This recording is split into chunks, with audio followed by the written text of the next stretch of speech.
Look at this harvest. Today, I'm walking you through exactly how I harvest my indoor hydroponic growing system. Plus, I'll show you my favorite zero waste method to dry herbs in a brown paper bag and how to keep lettuce crisp in the fridge for weeks.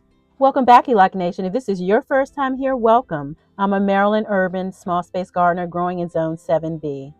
This Lolla Rossa lettuce is growing like crazy.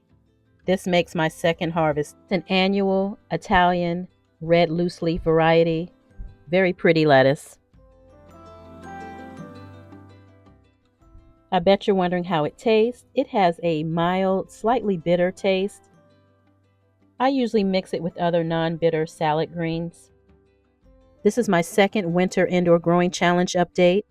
This challenge is hosted by GT Junior Grows in Alaska and Mike's Chaotic Gardening.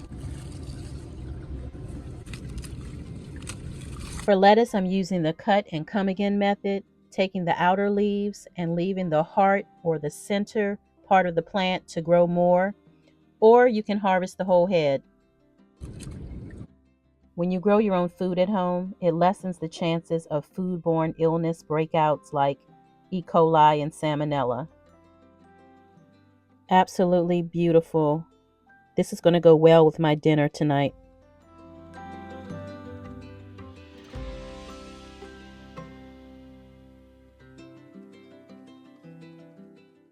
I added sliced apples and blueberries to offset the bitterness of the greens.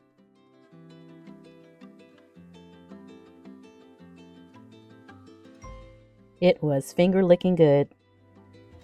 10 days later, and the Lolla Rossa lettuce is already growing back. If you don't like growing outdoors in the cold, give indoor winter growing a challenge through hydroponics. There are many benefits to growing indoors hydroponically. Plants grow 30 to 50% faster in comparison to growing in soil. I started this winter indoor growing challenge on December the 3rd. As long as you're giving these plants water and nutrients, they want to grow. And as you can see, they are growing. One of the other benefits of growing indoors hydroponically is it provides year-round, climate-controlled, pesticide-free production, allowing for cleaner, faster harvests in small spaces. Can't beat that. And again, here I'm using the cut and come again method by harvesting the outer leaves, leaving the center leaves to continue to grow.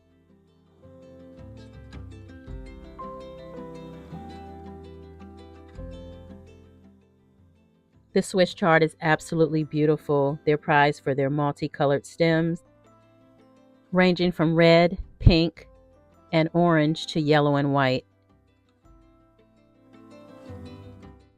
What does rainbow Swiss chard taste like? Let me put it this way. If you like spinach and beets, you'll probably like Swiss chard. It has a really earthy flavor. And again, here I am using the cut and come again method.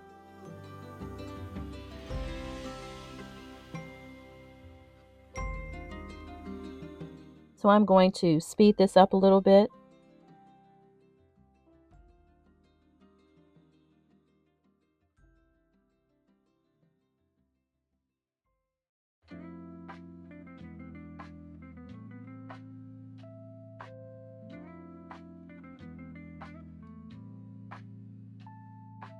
Young and tender.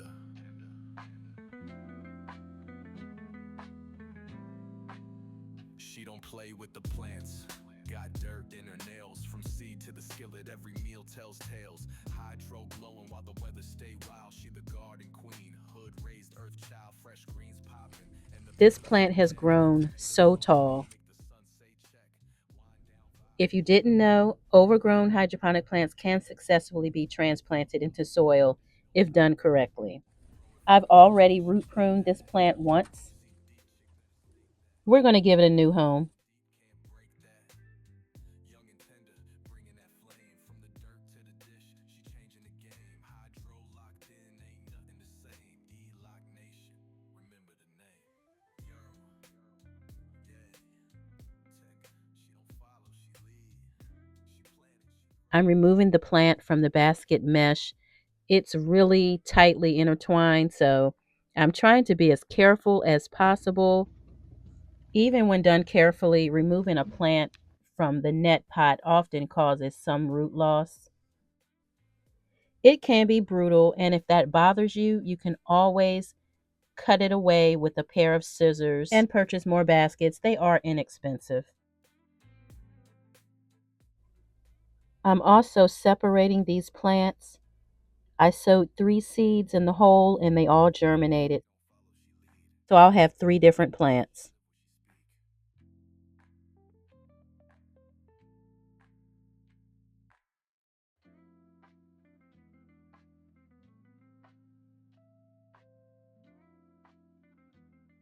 I'm making sure that I leave roots on all 3 stems.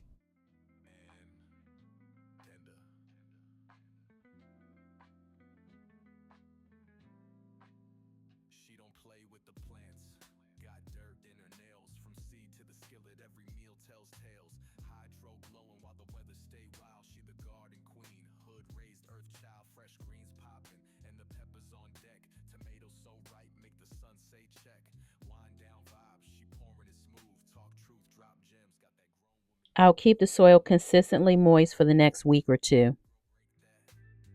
Young and tender, bringing that flame from the dirt to the dish. She changing the game. Hydro locked in, ain't nothing the same. E-Lock Nation, remember the name. Yo, yeah, tech. She don't follow, she lead. She plant it, she grow it, she live what she speak.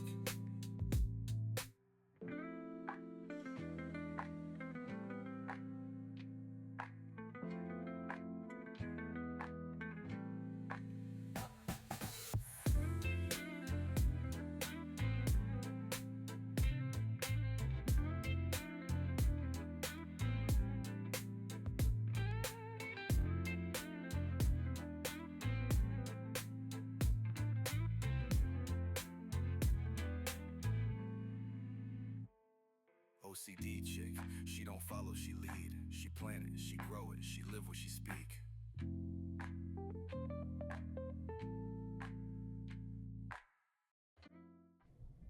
The Tiny Tim tomato is doing really well, already putting on flowers. Woohoo! Go girl. Young and tender. I'm pruning the bottom stems for airflow. Basically doing the same thing that I would do if this plant were growing outdoors. Hydro glowing while the weather stay wild. She the garden queen, hood raised earth child. And there's cilantro. And the peppers on deck. Tomatoes so ripe, make the sun say check. Wind down vibes, she pouring it smooth. Talk truth, drop gems, got that grown woman groove. Young and tender, she don't fake that. Grow it from the root, then she plate that.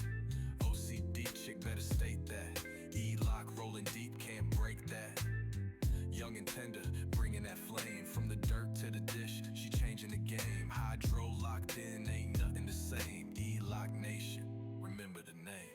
Yo, yeah, tech. She don't follow, she lead. She plant it, she grow it, she live what she speak. Remember the bronze amaranth that we planted together? It's doing so well. I've been keeping the soil moist to mimic hydroponic life.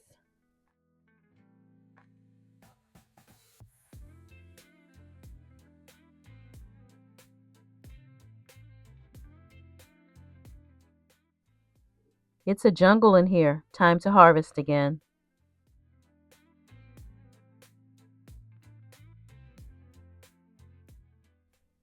These are my collard greens. This is the first time that I've ever planted in the lead pot.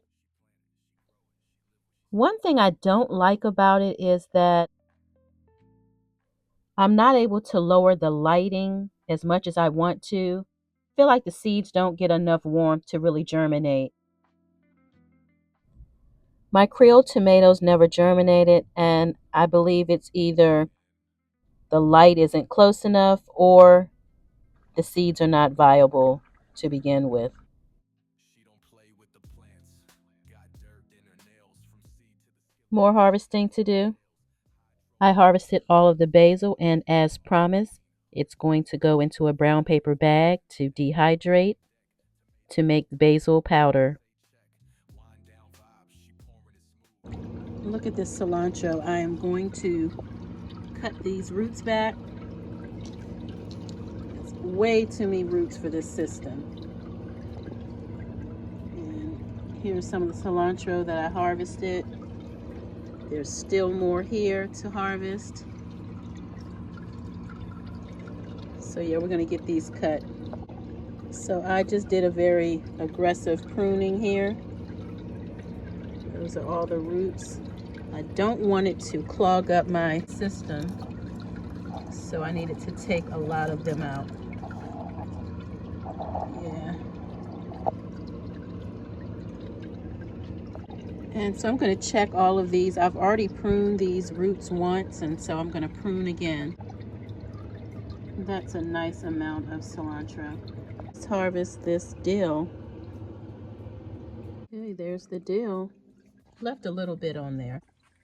Okay, let's go ahead and clear this out. I'm not even going to bore you. I'm going to harvest it and I'll come back. Okay, so it's looking rather skimpy. I'll grab these Asian greens another time. I'm going to grab this up later as well.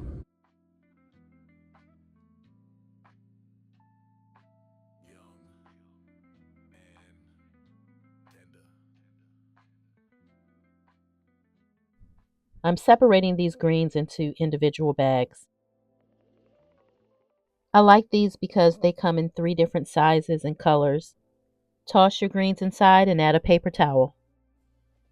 The paper towel extends the life of your produce by absorbing excess moisture. Reusable bags offer long-term savings, eliminating the need to purchase disposable ones. Several different ways you can go about dehydrating or drying your herbs. You can use a dehydrator machine. You can use your oven on a low setting.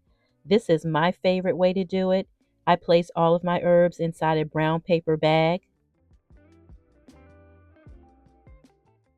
Be sure they're clean and dry. Hang or store them in a warm, dry, dark, well-ventilated area for 1 to 3 weeks. Check periodically until the leaves are brittle. Also, avoid overcrowding. Make sure you don't pack too many leaves or stems into one bag or they may mold, which is why I have 2 bags here.